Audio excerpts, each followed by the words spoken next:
Hi, Rachel. How are you? Hi, I'm good. How are you?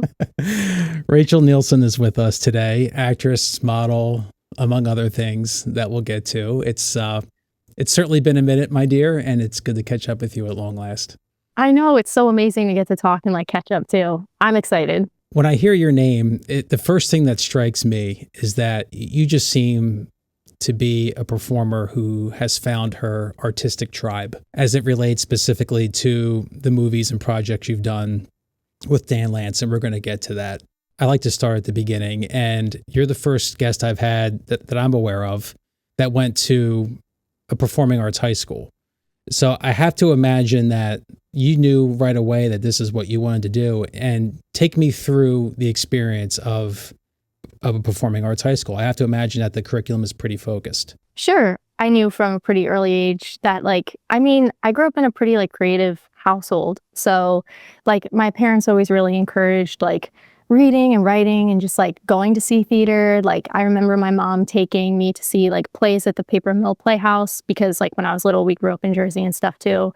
So that definitely impacted me and had an influence. And then in middle school, I had a drama teacher who encouraged me. She was really supportive and she was like, I could see you really doing this. And it was the first time that I think, my parents had always supported me, but it was the first time some adult outside of my family was like, hey, I believe in you. I see these gifts and these talents. So that really kind of encouraged me to take this more seriously and just kind of pursue it as a career and a vocation. So that's when I started getting interested. I actually asked my mom to homeschool me first, and she was like, I'm not doing that. So it was and performing arts high school, we will find something. So that's when I came across CPFA, which is in Westchester. And what's really cool about that is that your academics are online. So I could take my math, my sciences, all that online on my own time. And then the performing arts classes were in person. So I would go to school I think it was 2 or 3 times a week to have those in-person classes and stuff too. And that was just an incredibly formative experience. I also loved that they made you kind of take classes in different disciplines too. So my focus obviously was acting and drama, but they would require you, I think it was once a period or something, you had to take a different class. So I had to take a dance class. I had to take a piano class. I was there were some people that were really going off and I was and chopsticks. But it definitely helped me to kind of become more well-rounded and informed a lot of my perspectives and how much, yeah, just different artistic things. So I really liked it. It's kind of similar, I guess, to there was definitely aspects of it that were similar to the Fame School or something. It was definitely a little smaller. But yeah, people singing in hallways and stuff and in the locker room and just kind of breaking out and dance. And you're wow, is this real life? I grew up watching Victorious on Nickelodeon too. I don't know if you ever saw those shows, but I was this is the dream. I am getting to live the dream. I'm slightly farther down the line than you in terms of Uh-huh. that chronology, but I hear you. I hear you. So it wasn't just acting. So you had to dabble in dance and music. Is that where you picked up the ukulele? Yeah, I think it was during that time that I started to, I don't think I took a class necessarily in ukulele. I took a class in piano and keyboard for a couple years. So that kind of piqued my interest in, music and musical instruments. I picked up the ukulele because it's smaller and more compact and I know I could bring it different places to practice it. So that's why I got interested in the ukulele. And so yeah, also just to play Taylor Swift songs to my dog, honestly. I was really still am a Swiftie, but was really into Taylor Swift. So it's I just wanted to learn it to just, yeah, for funsies. Taylor and Travis have seen better days. We're filming this around the time the Eagles won the Super Bowl against the Chiefs. And we're filming this on parade day here in Philly. So don't Sorry, think she's Tay getting... Tay, but Sorry, Tay. Very interesting and neat. So your formative years were already ensconced in the performing arts. And then you take that, you go right into Playhouse West with Tony Savant, and you learn Meisner there, and you continue to hone your craft. And I think that the cool thing about classes outside of the formative years, like when you're taking scene study classes and whatnot, you get to meet fellow creatives and then projects can happen from there. Case in point for you, you met Jim Parrick at Playhouse, I believe, and then he put you he made you a lead in a movie. Mm-hmm. Tell me about your association with Jim, how that came about, and then the experience with, was it Black Curry? Yes, that's what it was called. That was like a really just epic kind of like surreal experience, honestly, because I was taking classes there. He went to the Playhouse West in LA, and he came, I think, out to give like a couple of talks to like kind of teach like a couple of like workshop kind of classes. And meanwhile, he was, kind of germinating on this, project and everything in his head. And he knew that he wanted it to like kind of surround like people in high school. So it was very cool to just kind of like be sort of like plucked out of like, class and to be like, oh, like I want you to be a part of, like, I remember him sort of like pulling me and a couple other people aside. And he's like, I'm working on this. I would love for you to be a part of it. And I was like, yeah, it was just like, I mean, such an exciting kind of moment, especially as like a teenager and like, drama school, to have that experience and then just to kind of be able to learn from being on set for the first time. Because I guess I had done a couple of other things. I had done like chat room on Fox TV before. I had done like a couple of other like smaller kind of projects and stuff too. But this, it's Jim Parrick has worked on like True Blood, and, he's been a part of like a lot of really kind of like big, cool, shows and different things. So it was really interesting and valuable just to get to learn from like his direction and like what it was like to sort of be on that kind of like independent film set and for like a longer period of time, I guess. With that, you worked with Levin Rambin from Hunger Games on one of those shows. Oh my God, that's so crazy bringing it up now too. Were you intimidated? How did that go? Yes, I was 1000% intimidated. Like I feel like anytime that I get on a set and I'm working with somebody and they're like a name or something, or they've been a part of something as cool as that, like my brothers, it's so crazy to bring that up because I'm reading the Hunger Games for the first time right now. So like my brothers had read the Hunger Games then and like were really into the movies. I wasn't as into it, but I had like, they were huge then and everything too. So I was kind of intimidated and was like, oh, what to expect. Plus she played like Glimmer, I think, and she's like, kind of like a badass main character, and tough. So it was like, oh no, like, oh man, if she's like, what is this going to be like? But she was so sweet. She was really fantastic getting to like meet her and work with her and stuff too.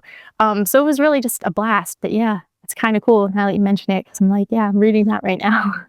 Did you have the experience on that set where you felt like you were part of the team, or was the experience such that you felt like, I'm the little person here and I better keep my eyes and ears open and my mouth shut? Did they welcome you? Did they make you feel comfortable?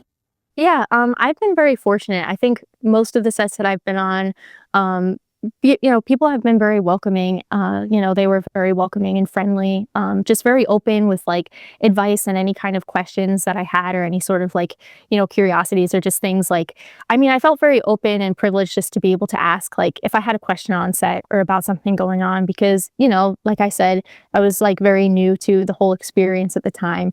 So if, I wasn't sure how certain things were operating or whatever, I could ask a question and not feel embarrassed or something. I think that's just really important for like building confidence, especially in that people kind of create that sort of environment. That reminds me when I did Banshee on Cinemax years ago. I remember my first day or two. I remember the director coming up to me with the script saying, how do you feel about the dialogue? Is there anything that doesn't feel right? Is there anything that you would change?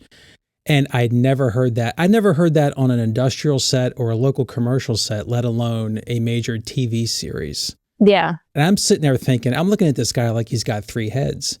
I'm thinking like, I'll say the alphabet backwards if you want me to. I'm so, tickled to be here. But just the fact that they gave me that option to feel comfortable with what was written, and to give me the feeling that I'm just like everybody else here. I'm just like, in a way, like the series leads. And that garnered a level of respect and consideration. That blew my mind and it warmed my heart. That's amazing. Yeah. So like, did you get to like change the dialogue at all, or like improv or anything? Like, I didn't dare. I didn't dare to mess with. I have the utmost respect for writers. I know that these drafts go through an infinite amount of rewrites. Yes. And I'm like, and I also know my place. And my place was, I'm the the recurring guest star. I'm wet behind the ears. This is my first big show. And I'm not going to dare to start throwing my weight around saying, I don't like that guy's name. Let's change the name. No, I didn't dare to do that, Rach. But there was some improv on some takes, some light improv. It's amazing what comes out of your mouth in a scene where you're improving, where in my case, my character was being strangled in a car. So it's kind of funny what comes out of your mouth when you have a rope around your neck. And Wow. And you're forcing yourself not to breathe, so it looks realistic on camera. I just appreciated the respect in a position where I didn't expect to have respect. You know, I'm just a person that would come and go over 3 episodes, a day here, a day there. But they were incredibly kind, and in doing that, they made me relaxed, so I wasn't on eggshells when it came time to perform. I think that's important. So it was just a lesson learned. That always be nice and kind to everyone. Absolutely everybody, even to the person sweeping the floor. It's you have to have good energy and good vibes on the set. If not, it goes downhill quick. 1000%. I mean, I think it's like really cool that you bring up like just being relaxed and how important that is too, because like I was listening to an interview recently. I think it was Timothy Chalamet and Emma Stone, and he was talking about, I think it was working with Steve Carell. I'm pretty sure that's what it was. He was just talking about trust, and he was talking about how important it is, and like through his career, just learning how like that's necessary in order to like feel the freedom to like be ugly and like, you know, be like good and all this stuff. Like you have to be able to like trust the people around you, or just be able to like trust that like you can like cry or like be open or like, you know, do the kind of things that, you know, you need to do as an actor kind of thing. I feel like that is like one of the most essential keys to like being, you know, on a set, is establishing that kind of environment, you know. Otherwise it's just, yeah, it hinders it and it's, you know, not as successful. I've been on sets where you can cut the tension with a knife, and it just doesn't help anybody. And it's safe to say that when you're around someone like that, whether it's a director, a producer, or a fellow actor, you're not very keen on working with them again anytime soon. Calgon, take me away. Our older people will know what that is. Very nice. Very cool. So this might take some time, but again, I want to get to the meat of what I really want to talk about, which is your association with Dan Lantz. And the project. The Dan Lantz verse. Yes, Papa Dan, as Rachel Aspen referred to him as. I remember seeing the poster for Alpha Rift and seeing you on it going, damn, look at Rachel. That's pretty effing cool. So you did Alpha Rift with Lance Henriksen, very well noted and respected actor. You were the lead in that show as Gabby. You did Hayride to Hell. You were Amber, and then you were Margie in Cash Storm. This is the tribe aspect that I referred to in the beginning. So tell me, how did you hook up with Dan? How did you get to be a part of these projects? Well, starting from the very beginning, honestly, like I feel so privileged because I guess looking back, it probably has been like 5 or 6, maybe 6 or 7 years, because I think it was like 2018 or 2019 is when we shot Alpha Rift.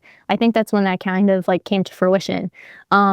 And that I got through like a series of auditions. I think I had auditioned in person at Herein Casting and then sent in a couple of tapes, I'm pretty sure. And after that, you know, had booked the role. So, but that was just like such a crazy and like formative experience working, because that was like a first for me in a lot of ways. It was the first time that I was a lead on like a feature film. It was also like the first time playing a love interest and like having to kiss someone on camera. So I remember being scared about that. And like getting to work with Lance Henriksen, like you said, like he was in Alien and Terminator and Dog Day Afternoon. So like in my mind, I'm like, wow, he's like so cool. And he has like, you look at IMDb and you're like, this man's credits have like no end. You're like, wow, like he has, you know, I mean, he's just like a veteran in the industry kind of. So like, it was super intimidating and just like really impressive. Like I feel like just getting to like be in scenes with him and also just like kind of glean from that experience too. And, you know, I've just been really fortunate to kind of, you know, form that sort of unique partnership like with Dan. I mean, kind of going back to like trust and everything. Like I remember one of the first days on set with Alpha Rift, like him and the producer kind of pulling me aside. And I think I was one of, like it was me and Kate Melandra, well, Kate played Allison. We were like kind of the only 2 women, I think, like in most of the scenes on that movie. And I just remember them pulling me aside and being like, we want you to be comfortable if there's anything you need. And I think that really just kind of like set the tone and like made me know like, okay, like I'm safe here. And like, we can just like really get to work and have a fun time on this kind of set. So Dan does a really great job, I think, of making it really collaborative, making people feel safe and comfortable and like have that freedom to explore your characters and to explore the script, which is like rare, you don't always get that. And, we formed a really fun friendship, like working on movies, but also outside of it. Like during the pandemic, we played Dungeons and Dragons together, like on Zoom, like to stay sane. So like that was really cool. And that kind of like spurred, like we did a music video that was inspired by Alpha Rift, like during the pandemic. I mean, we had gotten together safely to do it, but like there's so many different like projects and things that I've worked on with Dan at this point, and I just consider myself like really lucky just to be a part of like that universe and like to just get to work on projects with him. So it all just started with an audition. Yep. And then it went from there. Yeah, it started the way it normally does. So you did the audition for Alpha Rift, and then from there he just said, "Hey, Rach, we're doing another show. Come on board." Sort of. I mean, I've had to audition for the other projects too. Oh, you did? Okay. I did. Okay. She still had to earn it. Kind of they thing. weren't offers. You still had to sing for your supper. Exactly. Okay. Which, I appreciate that too. Of course, it's nice when like you've put in the work and you like earn it. I mean, kind of the cool thing about Cash Storm is like, I think Rachel Assman mentioned it and everything, but like, he wrote the main characters with us in mind. So that was cool. I mean, I still had to go through the audition process, but just knowing that he wrote this character with the intention of like me playing it, like that was a first and that was really cool. So, I mean, yeah, but I've still had to, audition and stuff for his projects, but. That's interesting because it's like I see you in a trio of these projects and I'm just thinking you made an impression right off the bat, and that's what led me to believe about the whole, finding your tribe thing. And people like to work with people that they get along with and who are effective and are pros. And I just assumed that he had you on board for Hayride and Cash Storm, but you still had to prove yourself. Yeah, definitely. I mean, I think Hayride, it was a shorter scene that I had. I got to share it with Phil Mosley though, so that was really cool. I don't remember if I actually auditioned for that because it was like, kind of just like a day player kind of role. But yeah, the other projects, the other feature films like Cash Storm and stuff, I had to audition for those projects. Take me through the premiere. Alpha Rift premiered at TCL Chinese Theater as part of the 24th annual Dances with Films Festival. I've never been on a red carpet. That'll probably shock a lot of people, but I have yet to experience that. Tell me what that is like. It was really, really cool. The cool thing about that too is like a couple years before then, I went with my younger brother. He was touring colleges at the time. And I just kind of like, we were touring Hollywood and then we like stumbled like behind the Chinese theater and like Ryan Gosling was like right in front of me. And I was like, whoa, what was this? Like, oh my God, it was like my first time in California. And I'm like, and Ryan Gosling is like, a few inches in front of me. And he was, I guess, entering through the back of the theater or something. And I remember seeing like him and Emma Stone then later in the day, like they came out, it was La La Land that they were doing press and everything for. And I don't even know if it was like a screening or something, but I just remember being like, wow, like it would be so cool to just like be here one day. And so getting to experience that with Alpha Rift, and like I said, like that was my first feature film, that was just, it was surreal. And it was like such a, blessing to just be able to do that. It was nerve-wracking for sure, like being on the red carpet and then there being like different kind of like interviews and stuff like that. But really just a joyful experience, just being able to celebrate everybody in the project and the work. And then just to be able to like have that kind of, event and celebration with all the people that you've become close friends with. It was really, really special and memorable. Awesome. Maybe one day I'll absolutely. I'm like, my feet will hit that cushy carpet. Yes. We'll see. Oh, I will invite you. Like, let's go. All right. Let's do it. Even after the feature films, you did Space Spoof with Dan, where you look, very curiously like a Ray character in that. So did he have to get permission from Lucasfilm to do that, or Disney? Like, what was the deal with that short? No, not to my knowledge. I don't think so. This was just like a fan film. I think there's a lot of fan films that are just kind of like out on YouTube and on the internet. I'm not really sure what the process is that goes into it, but I mean, that's all it really is intended to be. It's just like a fun fan film that kind of like pays homage to, Star Wars and to like, our love of the universe. So yeah, that was so awesome getting to play like with lightsabers and stuff too, and just getting to kind of learn that choreography. Like that was also just like a little fantasy, like, come true. Cause like I said, I grew up with brothers. I'm like, was well in like the trenches of that like whole universe growing up, and just like, playing action figures with them and that kind of stuff. That was a lot of fun. And it was fun to play like a comedy version of Star Wars too. I really enjoyed, that short film. That was a nice surprise. I didn't expect to see that when I was researching you on IMDb. I thought pretty cool, Yeah, like when you brought it up, I was like, heck yes, I'm on board, like 100%, like. Was the choreography extensive? Did you have to go through a lot of prep for that? Yeah, like we had Adam Danoff, who was the stunt coordinator on Alpha Rift and on some of Dan's other projects. He choreographed like the lightsaber kind of thing. I definitely put in a lot of practice into that because I wanted it to look, flow and to look smooth, obviously, in the fighting. And you want to still be able to like act and engage with your scene partner while you're kind of going through all those motions. So yeah, I mean, it was definitely like a couple weeks of just like practicing and prepping, just like being in my backyard, being like trying to get it right and like look strong, look like you've got this, like, Right.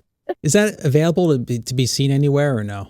I think it's on YouTube. I think like if you just Google, like you said, like space spoof or yeah. We'll link to it. We'll put a link to that in our box. Before I move on from Dan's world, I forgot to touch on, tell me about the whole Dungeons and Dragons thing. Did that just come about with you from Alpha Rift, or did you have an interest in Dungeons and Dragons before the project?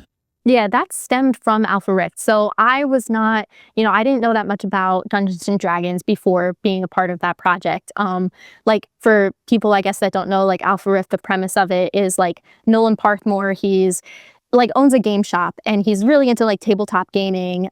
He's like a fanboy. So like, and part of like the whole like nobleman lore and stuff is inspired by Dungeons and Dragons. So that's kind of what like, got me interested in it, was just like researching and like learning through like the script and just like working on that film.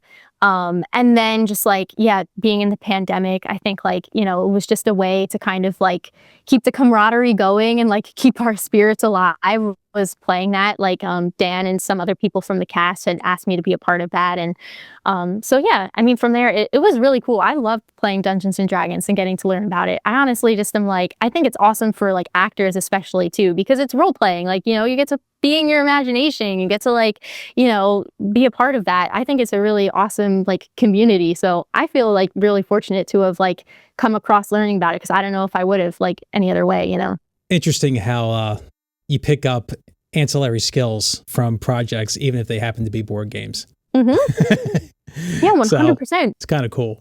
Yeah, it's funny. I did like a web series recently where like for the audition, I'm glad I booked it. Just for the audition, I learned to juggle and then like wound up juggling for it. And I'm like, well, now I know how to juggle. So like, there you go. Like as an actor, I feel like there's just all these like, little skills and things that you pick up, on the job, to inhabit the character. So they say you should pick up at least one new special skill every year, just to add to the resume.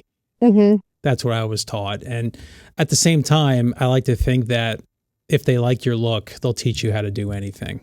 Walk and chew gum, no problem. They'll teach you how to do it. Are there any like skills? I'm curious now. Are there any skills like that you picked up like for a role or like on set or anything like that? Probably getting used to the teleprompter. There was training for that, but the more of it that I did, I learned to read in my periphery. So I learned how to not train my eyeballs to go, to every single word squarely. I learned how to keep my eyes somewhat in the center of the screen and to use my peripheral vision to pick up on the words so that you truly look like you're talking to the camera and not reading words. But as far as peculiar skills, I've just been an industrial kind of guy, commercial kind of guy. The one trick I fooled everybody with was eating pizza. because after the Wawa pizza ad, everybody's asking me, how was the Wawa pizza taste? I'm like, I didn't eat the Wawa pizza. They didn't let me eat the pizza. I had a spit bucket. Really? I had towels. I never ate the pizza. Wow. I didn't have the pizza until we shot that commercial in the summer of 2023, I think. Mm-hmm. And I didn't have the pizza until that Christmas, until that December. Oh, wow. I brought it to a party. But they told me just don't start eating it because it was an 8-hour day and there were a dozen pies. And after 10, 15 minutes, the pies were not that appetizing to the mouth, you know, because they were blowing. I remember to keep them looking fresh, they were putting lacquer on it and Crisco on it to make the cheese shine. And they were taking a hairdryer to the cheese to keep it looking bubbly and moist, and the things you learn in food styling. It is so funny, like once you're an actor and you like learn like how these things, you know, happen kind of thing, like the food and everything too. I literally remember watching Twilight. Okay, so this is like revealing, obviously. But I remember watching Twilight. I was a big fan of Twilight, and there was like the scene with her and her dad, and she's like not eating the burger, and she's like just like pretending to put the ketchup on her. I remember being like, oh my God, that's so weird. Like, why isn't she actually eating it? But then it's like you actually, like you get to it, and it's like there's a reason why, like probably for like 50 takes, you're not stuffing like a sandwich down your throat, and you have to like, you know, look like it kind of thing. And like I remember reading about, I think it was Brooklyn, like the movie Brooklyn, like Emery Cohen or whatever was talking about, because there was like this big like Italian like family eating scene, and there was like this kid on it. He was like stuffing his face with meatballs every single scene, and by the end he got sick. And it's like, oh man, like you don't realize, but like it's not the one like take, it's like doing multiple takes, right? And you can't just like stuff your face during every take. So I love hearing those kinds of stories and just like figuring that kind of stuff out. It's not normal to keep putting the same piece of food in your mouth every few seconds for hours on end. Exactly. You know, it's maybe popcorn, but or beer, but it's just not a normal thing to do. And I took a few bites of the pizza, and then into a paper towel it went, and into a bucket it went. Right. And I had some poor PA's job was to empty my spit bucket. Yum. But the pizza is good. It's a middle of the road pie. They've found their niche with it being like a $10 thing at Wawa. You appreciate those jobs when they happen, because they don't come around every day anymore. And I do want to touch on that. But before we get into local dynamics, getting off of Dan's world for a minute, you were on a set with Kate Winslet. So what was the Mare of Easttown experience like? Mare of Easttown. That was a crazy experience. It was so wild because like I venerate Kate Winslet and her work so much. Like I love Revolutionary Road. That was like a movie that had really impacted me like when I was younger and in high school, and just kind of being like, wow, like these performances are incredible. I mean, every performance she gives is practically, you know, it's masterful. It's great. So like that was just like a pinch me kind of moment, just to be able to meet her and work with her. And then also like I'm a fan of The Office. So like I have my own Dundie Award and stuff. Like I love The Office. So getting to work with David Denman, I was like, I'm getting to meet Roy. Like I was so ecstatic about that. Just really enthusiastic about the opportunity to be on set with them. But like going into it, like, you know, Mare of Easttown is a drama. Like I wasn't really sure what, I guess, the mood would be like on set. Like if they would just like be in the zone or like not interact with me. Like you never know kind of coming into these situations. So, you know, of course I was like, okay, well, if that's the case, like just going to be respectful, be polite, kind of like tend to myself. But I was really like pleasantly surprised with just how, like welcoming and warm. And then just how also like Kate Winslet, especially, she was incredibly just gracious and generous, you know, with her time, just with everybody on set. She introduced herself to everyone, you know, made sure like everyone, you know, felt connected and just, you know, in the zone kind of thing. And it was like a dramatic, you know, I filmed a couple of scenes, you know, but the scene that I'm in that wound up like being in the show was like a very dramatic kind of scene. And it really just impacted me too, because like, obviously, she does her homework. She is super prepared, and you could tell. Like, you could just tell that she was locked in things that she was talking about with the scene. Like, she understood through and through, like, her character, what she was doing, all of that, like, the context, everything. And I think that really also helped give her, like, the freedom, like, because we would have like these dramatic takes, and then in between, like, she was very grounded, she was very present, but she would also bring like a lot of levity to set. Like, she would joke around like in between these takes and like kind of mess around. Like, I remember her calling like David Denman by his office character name in one take. Like, she's like being stern with him, and she's like saying like, "And this Roy," and it's just like, I was like, oh my God, I cannot believe she just did that. Like, but it just kind of shows like, like you have to have, like, going back to what you said, like being relaxed, having that kind of freedom, even on like a set and like working on something that's as like dramatic, kind of thing. So I really think like she knows what she's doing. She knows how to, kind of create that tone and, establish that kind of set. So that was really important, I think, to just see her as like kind of, a leader of that project, how she did that. Were you able to be an actress in the moment, or were you looking at her acting and just, or is there a part of you just being a fan in your own mind, like gobsmacked, like this is Kate and she's really doing her thing? Or were you able to let that go and just be an equal with her in the moment? I think I was able, like, obviously, that's kind of there in the back of your mind, but I think that's like the wonderful thing about her. Just like, you kind of realize like, everyone is a person, right? And I think that she does a really good job of like, when she introduced herself and just like asking you questions about yourself, like just making you feel like you are an equal, essentially, which is, again, really kind and generous of her. Like, I think that kind of like, compassion is like really just invaluable, and that's what made it so that like, okay, everybody can just like be in the scene and kind of locked in and, be focused on like what you're doing, and be focused on like, looking at her not as Kate Winslet, but as the character and what's going on. And especially because like her character, like in the scene, like she is interrupting, like, I'm playing like the girlfriend of this guy who's, his mom is dating David Denman's character. We're all getting together playing this family night, and she sort of like, bulldozes in and is like confronting David Denman's character. So she's like ruining it. So like, kind of salty towards Kate Winslet at that moment. You have to be able to kind of separate that and just like, do your job essentially. And I felt like everybody, especially her, like allowed for that to happen. So grateful you had that experience. Yeah, I'm like, definitely, it was super cool. I feel very lucky.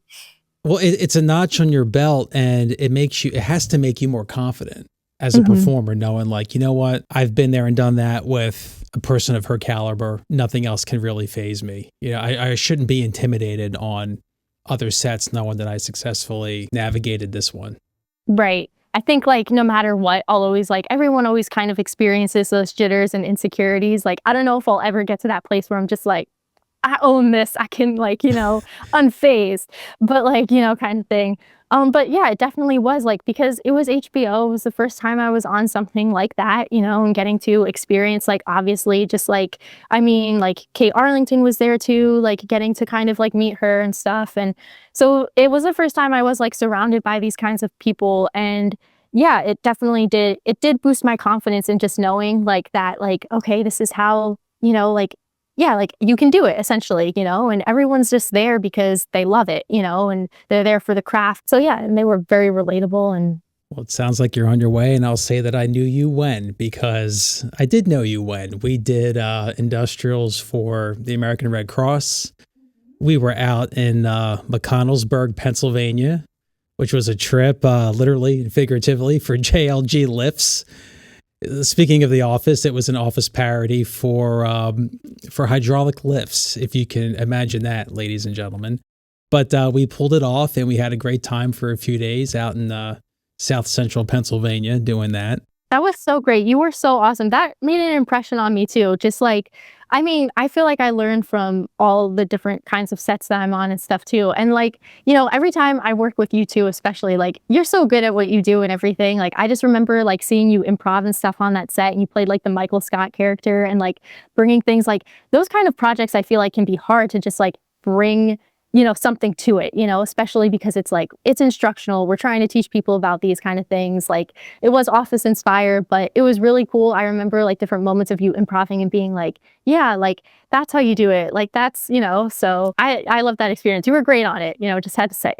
As were you, my dear, as were you. And industrials are tough because industrials and improv don't usually mix. Yes, there was a lot of copy that I remember my character had to get through, and that copy is approved by the company's legal department, and you have to get that out pretty much word for word. I've been on sets where they've been so anal where they had to stop the take because I used a contraction. And I would look up and I would say, "What's wrong?" And they would say, "Paul, you said they're, not they are." And I'm like, goodness, yeah. Are you kidding me? Oof, yeah. It's the world's going to end. But that's the problem with industrials. You have to know the copy backwards and front, and at the same time, you have to be loose and relaxed and in the moment and be the character that you are. So it is. I find industrials to be a challenge, even though it's the closest thing we can come to legit acting work. It's still very particular, in most cases, extremely particular as it relates to the copy. It's like your performance is on rails, and there's not too much deviation that you can do. But in our case with JLG, that was a spoof, a comedic spoof, and we had room to find the funny in it, which was fun. Yeah, definitely. How's the auditioning and the bookings been for you regionally? I know that self-tapes are good in that you get to do everything from home and you save time and money, but I know that the amount of actors that casting sees has increased because of that. And I know that the bread and butter jobs that I've become accustomed to aren't really as prevalent anymore. But that said, I'm still auditioning, but those jobs are for jobs that are more widespread geographically. There's some that are in the Philadelphia market. There's some that are in New York. There's some that are in Florida, which is kind of becoming a trend for me now in terms of going out for things there. What's your barometer? In the last 3 to 5 years, have you been auditioning the same? Are you booking the same? Is it up, down? I mean, it's like you said, like the landscape has really just like shifted and changed a lot with like, there's COVID, there was the strike, there's like all these different, just things that have happened in our industry that have really just changed things. And like you said, like the whole like self-tape shift, and that's like changed different markets and everything too, which, it's like a blessing and a curse. Like I think even like kind of, what you were saying before, is just like, it can be isolating and stuff too, like having to do those kind of like self-tapes, like you're not traveling in person and everything. And like, there's benefits to that, but also, disadvantages kinds of things. I mean, I feel like there's like opportunities and stuff, but it's just changed. I think, like kind of the nice thing is being able to like connect and like do things over Zoom, because then you can audition for things like that are in different markets, and like find those other kind of opportunities. And I think like sometimes people are casting like a wider net necessarily than just like what used to be, which it can prevent its challenges, but can also, be a benefit, I think, to the actor. It's also just nice that like, I think social media has become more prevalent as like a tool that people can use as like a creative outlet, especially just for people that are like starting out and stuff, like looking for a way to connect with other actors, or looking for a way to kind of like a platform to sort of, put your work out there. Like even what you're doing with this podcast, like, it's really like invaluable, and it's ways that people can just like be creative and think outside of the box. So like, I think that, auditions have like changed, and there's definitely been like fluxes and stuff. But I think that I've just, been fortunate to kind of find other ways to do it. And also just having, I think, like community, and like the performing arts community is like vibrant and resilient. And like, I think finding kind of like what you were talking about before, like having your tribe, like people that can kind of like have your back and that you can continue to just be creative with and everything too, is really important. Cause like as an actor, like you're not on an island, like you can't be an island to yourself. Like you're not like a painter, like, or something like, or a writer. You can't just like sit there by yourself. Like we need human connection, and we need like, that's, how we operate. That's how, we function. So just having people that you can do that with, I think, and like continue to just kind of stay unified and, chugging along with that is important. I hear you. I feel Hopefully you. I answered the question. I don't know. I think I went like in a roundabout, but there we go. It's important. We all have our feelings about this now. We all just feel that things are different, and we don't know. And I think the future is fraught with some sense of insecurity as it relates to AI and what that's going to do to legacy camera work. I'm worried. I'm really worried, and I'm concerned. I've seen what the tech can do. I see what's available now, and it's not going to get worse. It's not going to get more clunky. It's only going to get more refined.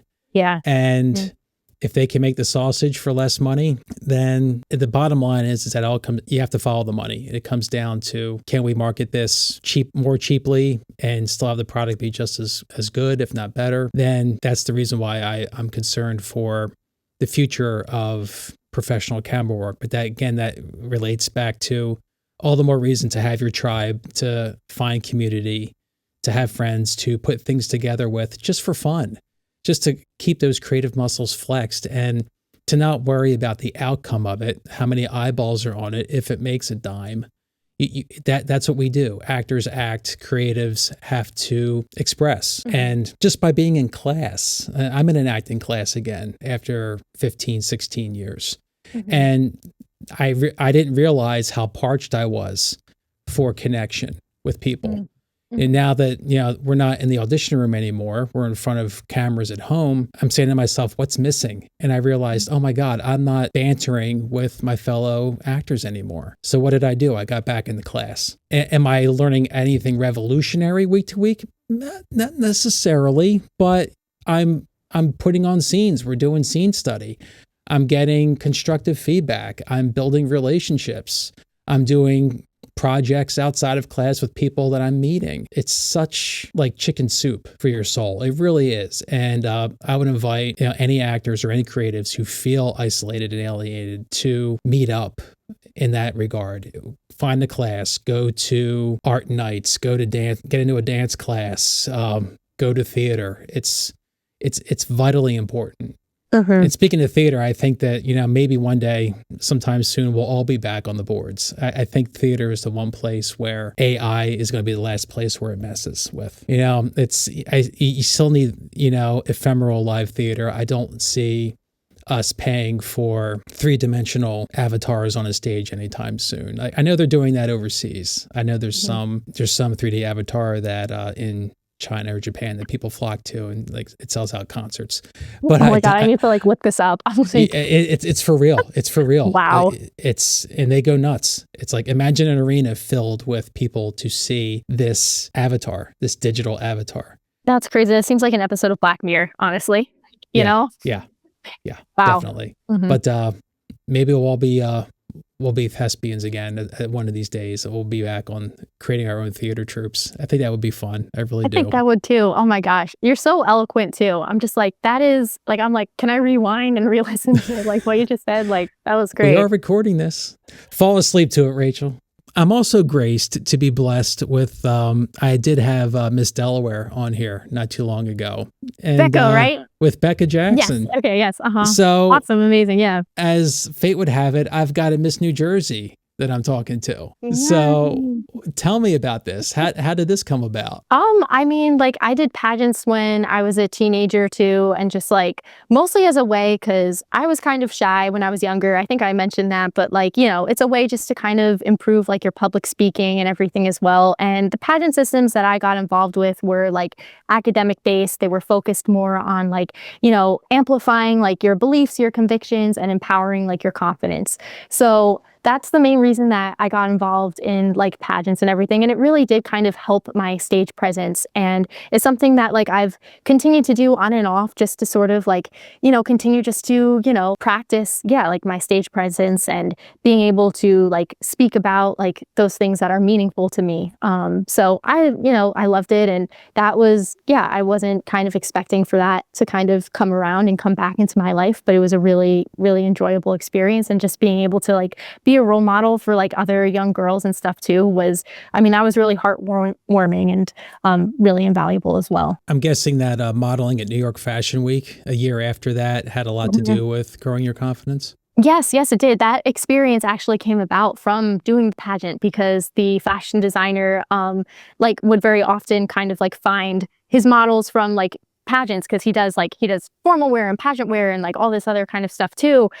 So I was like thrilled when I was invited to be a part of that, because I had never done an experience like that before. And that also, just definitely kind of like helped empower like, my confidence and everything, and just being able to sort of be in that, like that was, it was awesome. What's it like to see your face on a billboard in Times Square? Oh, that was so cool.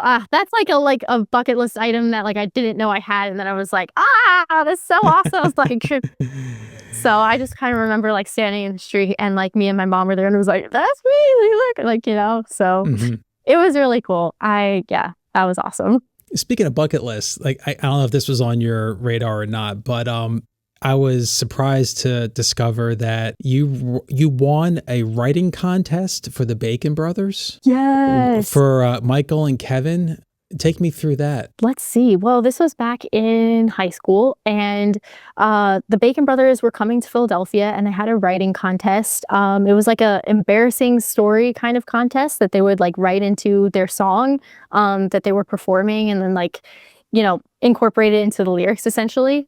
So I love Kevin Bacon, like I love his movies and stuff, so kind of like would geek out over him. So when I found out about that, I really like was like, I have to try this. And it's kind of funny because the story that I wrote about was like a picture day and for school, and like I had worn like a shirt as a skirt, like it was a tube top, and I didn't realize it was tube top, and I thought I looked really cool showing up to school, like for, picture day with like, look at my new skirt. And it was so many people like pointed out and they were like, you're wearing a shirt, right? And I was so embarrassed by the time the picture was taken because it was like a class and like club pictures, and like all of the yearbook pictures just had me with like two shirts. So yeah, that was an interesting experience for sure. And then yeah, I wrote about it and wound up winning and getting to meet Kevin Bacon, and he's from Philadelphia, so that was like so cool to just be able to meet like an actor from Philly and just kind of get to like talk with him a little bit, and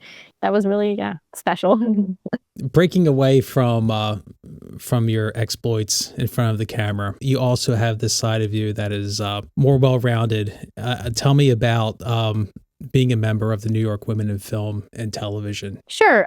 Like diversity and inclusivity are really important to me. I think like just being a part of like meaningful work is really important to me. Like a lot of the actors that I look up to, like part of the reason I look up to is because they use like their voices and their platform, like their visibility. They use it for social impact. They use it to affect good change. Like they are selective with the projects that they do because like it has themes that can like speak to different things that are meaningful and are impactful.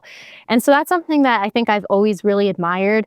And so like when I found out about this organization and the opportunity to get involved, it was just something that, really spoke to me and resonated with me. And I knew that I wanted to like be a part of it. I wanted to, just be involved in that and kind of promoting, female voices and narratives, and just kind of being a part of this group of women that support each other in this industry, because that's super vital and important and invaluable.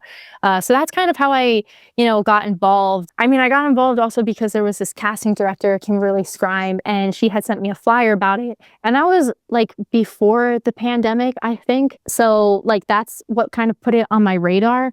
And so, yeah, she sort of like told me about it and everything. And then during the pandemic is when I wound up starting to get involved. And that was also just really, wonderful too, because during the pandemic, obviously, like I said, like it's that human connection that's really valuable, and just really having the support system like meant a lot to me, and being able to be a part of that for other people as well. It's nice. And along those lines, you also are active with mental health with youth. And I'm really curious about this. You were named an ambassador a few years ago to the National Mental Health Advisory Board in partnership with Active Minds, Wellbeing Trust, and Young Invincibles. And that creates tools and strategies to engage young adults in advocacy efforts to change the culture around mental health. How did you get involved with this? Do you have any history with this? Tell me about wanting to be a part of this organization. Mental health is just something that's, been really important to me, since I was younger. I think like when I was in school, there really weren't that many conversations about mental health, especially.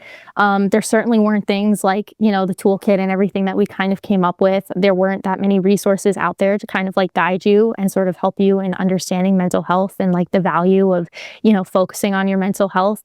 I think also just as performers, like it's extremely important to take care of your mental health, because, this is such a, often at times can be like a kind of like chaotic, profession and things, like with like less structure and all that kind of stuff. It's extremely important to kind of have balance and to be able to focus on taking care of yourself, as a person and your well-being. It's something that I really care about, and especially just for youth and stuff. Like I went to therapy and stuff when I was younger. Like that was really, invaluable for me for different reasons. When I saw kind of the opportunity to get involved, honestly, I did not think I would be selected because I think there were like hundreds of people that had like applied to be a part of this. It was like a new initiative. Active Minds had kind of put it out there that they were partnering with like other nonprofits to do this. And there were people that were like going to like Stanford and Princeton that were accepted. And I was like, and I'm the actor, So I was like, what did I do to qualify for this? I guess my application or something worked. I guess, writing about the performing arts and like the importance of like arts and stuff, kind of like spoke to, I guess, the people that had chosen it and put it together. And that was a really incredible experience, just getting to, research different like mental health resources and like how to create that and like target, youth and like make mental health accessible and stuff too. Because I think especially as you're young, it can often be kind of a confusing journey to just kind of like figure out what avenue to take and like what resources are available. And so I really, that was definitely an experience that I really treasure. And then after that, getting to kind of speak at the Active Minds conference they had with other people of, members of the NAB board and talking about the toolkit, just promoting it and stuff as well. So yeah, I love being a part of doing that and, hope to just always continue. It's something I'm passionate about. I want to always kind of continue to have that as, an essential part of what I do. That work is important. It's vital. And I believe that everyone can benefit from therapy. Absolutely everybody. You don't have to feel like something isn't quite right. It offers an insight that you just didn't see coming that can just, just open your mind up to a new way of thinking and being.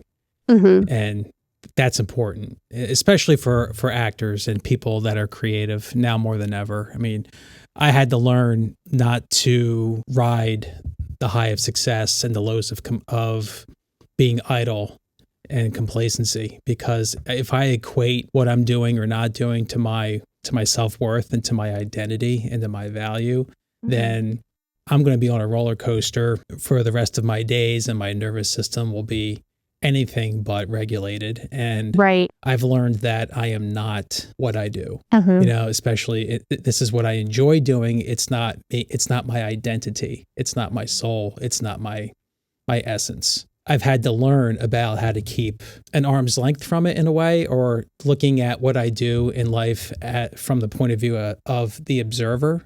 Mm-hmm. As like I am that which is witnessing this body do this act. And from that perspective, it's like once you realize that you're not the body, you're not the action, but you are the witness, you are the consciousness that's doing these things, you realize that is a place of stillness, of calmness. The noticer in our minds doesn't get high or low. It doesn't get depressed. All it does is witness. And once I realized that was a paradigm shift for how I go through life and for navigating this business of ours. 100%. Honestly, like what you said, it's just like, that really speaks to me too, because I think any actor can kind of just like get tied up in, especially I think maybe sometimes when you're starting out, just like, intertwining like your self-worth with, like you said, like what you're doing, or like the rejection and everything that kind of like comes with it. Being able to separate yourself like that and being able to like find your joy and your identity in like yourself and not in like, kind of like the ups and downs, because it truly is like, it's so fickle, the industry. And even just like, you can't even like look at people like, I love Brendan Fraser. Like, he's one of my favorite actors, right? Like he won an Oscar, like, I guess it was a year or two ago or something like that. But it's like, his career is like all ups and downs too, like no one I think is just like this straight shooting, like, it's with everyone, kind of thing. So it's just really important to kind of, and that's why I think it's like, it's so cool that you say that and stuff too. Like that is, I think, just such a key to like this whole, industry and like just being an actor essentially. And just kind of like, I was like listening, I think Kristen Bell said it, and she was talking about like how she was talking about her anxiety. She was talking about how like, she's like, some people are surprised when I tell them like almost everyone in Hollywood is insecure. Like, I think that's just like kind of like with the nature of what we do, like, everyone experiences that and stuff, but understanding, like she said, like, that everyone's kind of imperfect, like this whole journey is imperfect, kind of thing, puts it in perspective. And I think you have like a great perspective too. Like, so, yeah, it's just really important. It's hard earned. Trust me, it's hard earned. That was not there on day one. It'll be in the memoir one day. It'll be in the book. Yes. You should. I'm like, with the way you speak, I'm like, I'm sure you're like an excellent writer too. I'm going to read that memoir. So, well, thank you. Well, I have to have more shit to happen in the career for there to justify it. I feel like it's half written right now. So let's have some crazy, wacky, amazing, outrageous experiences, universe. That's what I'm putting out there. So we can get to that crest, that career crest, and then we can come back down to wisdom and perspective. But it's like what Jim Carrey says. He says, I wish everybody could have all the money they want and all the fame and fortune they want to realize that that's not what's going to make you happy. Exactly. So yeah. I kind of get that already. But it'd be nice to just have the money to be like, yeah, I'm going to get that brand new car. Screw it. But we'll see. So what's on the horizon? Like, what dream job? What do you want to have happen? Because I imagine that you get the sweet innocent girl next door thing. I guess that's your bread and butter as far as your look goes. But I'm assuming that is accurate. But away from that, what would you like to do that you haven't done yet? It's funny you say that too, because I feel like also like Dan has cast me like Gabby, the role in Alpha Rip, like she was very, very spunky. I feel like it goes back and forth, honestly. Like sometimes I get like these rambunctious, spunky characters, and like sometimes, like you said, like, I get sort of like what the impression is I think people get from me off the bat. Just like, it's like, oh, like the kind of like girl, like sweet kind of qualities or something. But like, I feel like I have so many different kind of roles that I would love to play. I like grew up loving like the Meg Ryan kind of like rom-coms and stuff too. And like music and lyrics, like Drew Barrymore and Hugh Grant, like that's like one of my favorite like rom-coms. So like doing a romantic comedy would be a lot of fun. I also love like X-Files and like Battlestar Galactica. So like something kind of sci-fi would be awesome. I mean, honestly, I just feel like I kind of aspire just to work with like directors and on projects that are like innovative and things that I can really like just have meaning and impact. Cause kind of like I was saying, like that's something that matters a lot to me.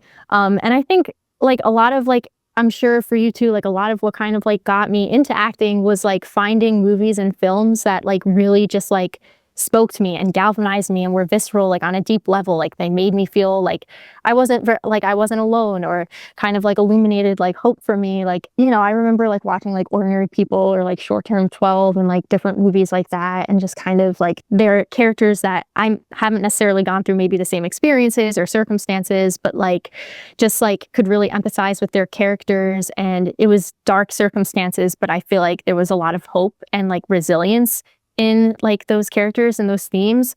So like being able to be a part of like films that sort of speak to those themes as well, and like kind of directors that like shine a light on maybe like communities and stuff that are marginalized. Like I really like Sean Baker. I haven't seen Anora yet. I'm so late to watching things when people are like, have you seen this nominated movie, this? And I'm like, I will see it eventually. Like, I don't know. It takes me forever to get to things.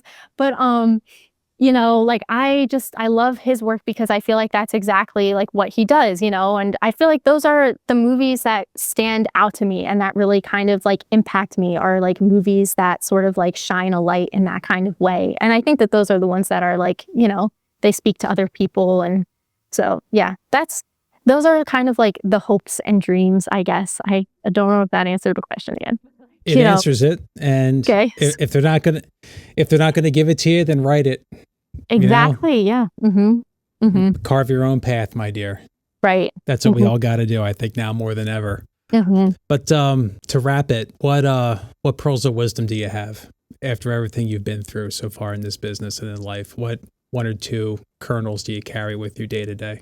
Pearls of wisdom. I mean, I honestly feel like kind of what you said, like about identity is like crucial. And that really is key to like being an actor, is like having your, knowing your identity, finding your joy and like, and your purpose, and just like separating it from kind of like the highs and lows of the industry. I think also just being who you are and like trusting in that and trusting that that's enough is so important in life and just also in acting too. Because so often like, the rejection is just like it's not personal, and like a lot of these decisions aren't personal. I think perseverance also is just like really key to have. Like there's been people that have kind of like discouraged me. Like I had a guidance counselor when I was in middle school that discouraged me from being like an actor. Just like at the time, it was really vulnerable. Like when I had come to her and like was telling her about like, oh, I want to like do something creative, and like she really like shot me down. It was like, it's a waste of time, blah blah blah, like why would you? And I mean, I was excelling academically too, so she was like just really shocked and was like, you really should like pursue like all like these other kind of professions, and like what are you doing kind of thing, like why would you like. And so that like really stung at a young age, but like I'm really fortunate kind of to just be able to have like support around me. And then I think kind of just to have like the gut instinct of knowing like, you only have one life, like you should follow your heart. And honestly, that's what's going to bring you the most joy. It's not even like the accolades or anything. I think that's like, I don't think, kind of like what you were saying about Jim Carrey, like that's not what's going to like really fill your tank or fill your heart at the end of the day. Like you have to love it because like you enjoy acting and you enjoy the craft, you enjoy, the community, the people. Like, I think that as long as you're doing what you love and you're following your heart, like that is truly what matters most. And that's what's going to kind of get you through like the difficult moments, like the pandemics or when like the auditions are kind of like thinning out and those kind of things. Cause, I mean, that's what's going to carry you through. Amen. Wow. Way to put a button on it. Here's to perseverance. Here's to being enough. You're so fascinating. You're so talented. Where can people find out more information about you? I mean, people can find more information about me from my website. It's RachelNielsenactor.com. Nielsen is Nielsen. Like, I feel like people don't know how to spell my last name, so there we go. So that's just where people can, I guess, find updates and stuff about me. Beautiful. Thank you so much, my dear. I appreciate you being here. It's been a minute. Like I said, it's nice to catch up with you, and we are long overdue for a project. So absolutely, it has to happen. Let's make this happen.